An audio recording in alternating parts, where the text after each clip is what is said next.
It is our biblical responsibility to get involved in the public square. This turns into Venezuela, Cuba, China, and North Korea real fast if we don't speak up and think and act biblically. There's a whole lot of people who are feeling afraid to speak up because they'll get canceled. That fear is a tactic used by the enemy to silence truth. Recently, when I published a children's book about the fruit of the Spirit and asked to go to public libraries to do a story time, I saw that, yeah. over 50 woke libraries denied me to talk about love, kindness, patience, goodness, self-control. Wow. However, they gave the green light to drag queen story hours. And the reasoning was, they said, our community is not going to be interested in your kind of messaging. And they would label it as hateful and all these kinds of things. I'm thinking, really?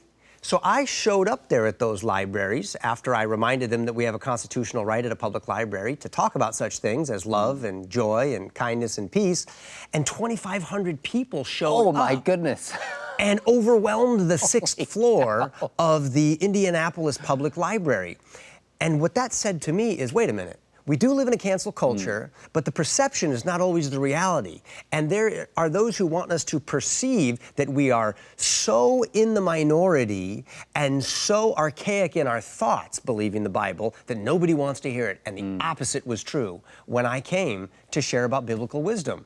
And I think that we need to know that God has written a story where perception is not real. It doesn't always line up with reality, and you don't realize it until the end. Jesus gets crucified. Christianity's over. The leader of the whole movement just died. Stick around, stick around. A couple pages later, he rises from the grave and he sends the Holy Spirit now, and he says, disciple the nations, take the world, I'm with you on 3. And we got to remember that. That's amazing. I followed that story. I had no idea 2,500 people showed up. I didn't expect that either.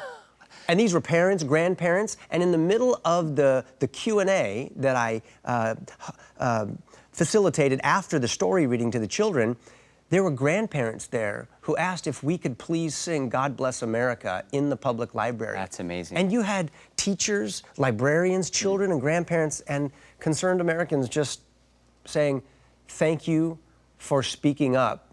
Most of us are afraid to, but you're giving us courage. And again, not that I'm full of courage, but I know that it is a more fearful thing to stay silent in the public square, because history tells us this turns into Venezuela, Cuba, China, and North Korea real fast if we don't speak up and think and act biblically. You and I are part of a tradition where Elijah goes, hey, God, I'm the only one. So whether there are people or not, he speaks up. Daniel speaks up. Like, this is a movement that's not aiming for popularity. We need to speak truth no matter what it costs us. But the reality is today, I think you're right. There's a whole lot of people who are feeling afraid to speak up because they'll get canceled. And when somebody says, you know what, there's a view of sexuality, we think it's right, and we're going to criticize this, that gives a lot of other people courage. It just does. The more people that speak up and are bold in their faith emboldens me and emboldens other people. So it takes leaders to step out there. Now, God's given you and I different platforms, which is awesome. We can do this. But that's true for everybody. Everybody in their school classroom, it could be in their neighborhood, in their family, in the right way. You never know who's watching. That's right. And it often takes one person to just say, you know what, I don't think that's true. That motivates people around them. So we need a lot more people to stand up and just speak truth with the right spirit and with love.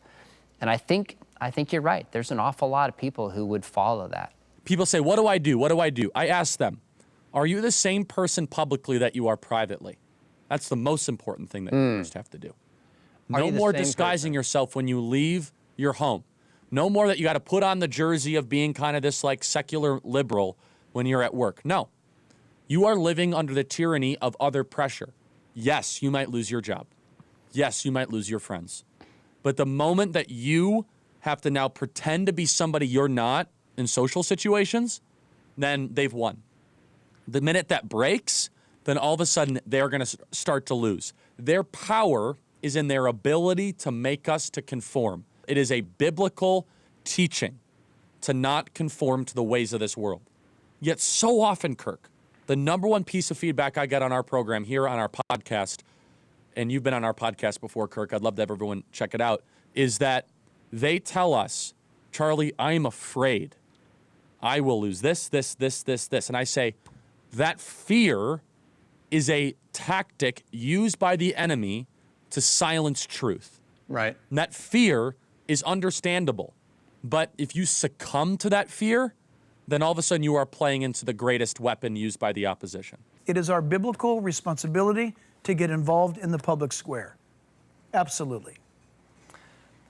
Why is it our responsibility to get involved in the public square when that's politics, that's dirty, that's worldly, right? Shouldn't we be focused on church activities? Yeah, if we focus on church activities, we will wind up getting involved in the public square. Let's be honest. It means this. Jesus said, go into all the world and preach this gospel. And I love what Augustine said. He said, if you do that, do it. Use words if you have to. In other words, go out into the world and make a difference. Here's the thing. If a pastor or a church is saying, we do this on Sunday, but we don't do any of this publicly Monday through Saturday, then what value is your Christianity to the world around you? So I would go so far to say this. I believe that that's what's behind Jesus warning us to not take the light and put it under a basket. Light itself invades darkness. That's true in science, and it's true in spiritual matters. In other words, why California? Well, let's find the darkest place in the United States. I think you found it. Boom. California. It is the Babylon of America. So what should we do? We should get out of the pews. Here's my belief. I believe the church is a place where people should come together, get refueled, rearmed with truth, and get back out there onto the mission field and shine the light. And I got to tell you, we are watching that happen. I love Jeremiah 29 tells us that we should seek the welfare of the city in which the Lord has placed us, that the city might be at peace, so we might have peace. Right. So that's what we do. When asked or pressured or prodded, don't lie. Tell the truth. Tell the truth in every single thing. I can tell you this. People say, Charlie, how are you able to do what you do? It's so simple. I say the exact same things privately to our production meeting of our podcast that I say on the show. That's the secret to our success. There is no separation here. And my team is laughing because they're like, yep, that's right. There's no camouflaging. There's no disguising. There's no poll testing. What is true, this is what I'm going to say. I encourage other people to do that. And by the way, it's not easy, but it's so liberating, Kirk. It's so beautiful. You never have to worry about being restrained to another, looking around your shoulder, the cost of speaking your mind. It's freedom that truly comes from the Lord. How do you learn to feel confident speaking your views in public, knowing that we live in such a cancel culture? Do you find that our perception is that everything's going to go bad if I let the cat out of the bag and tell people what I feel, when in reality, there's a lot of people out there who actually would support you if you talked about how you feel? Yeah, there's a couple principles that I try to live by. If you look at Paul speaking in public, he was called a babbler, he was called insane, he was insulted.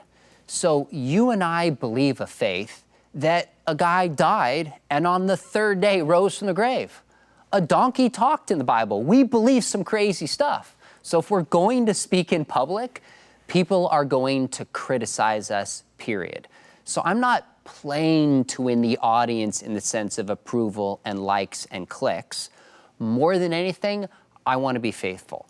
Something I'll never forget, Kirk. I had a chance to interview Os Guinness, who I consider one of the best and wisest and most thoughtful cultural critics.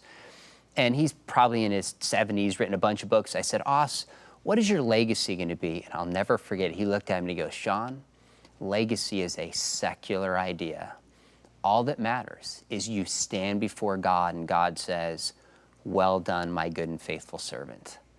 And I was like, drop the mic and be done. So when I think about public engagement, I just want to be faithful. What does that mean? It means speak truth and do it graciously.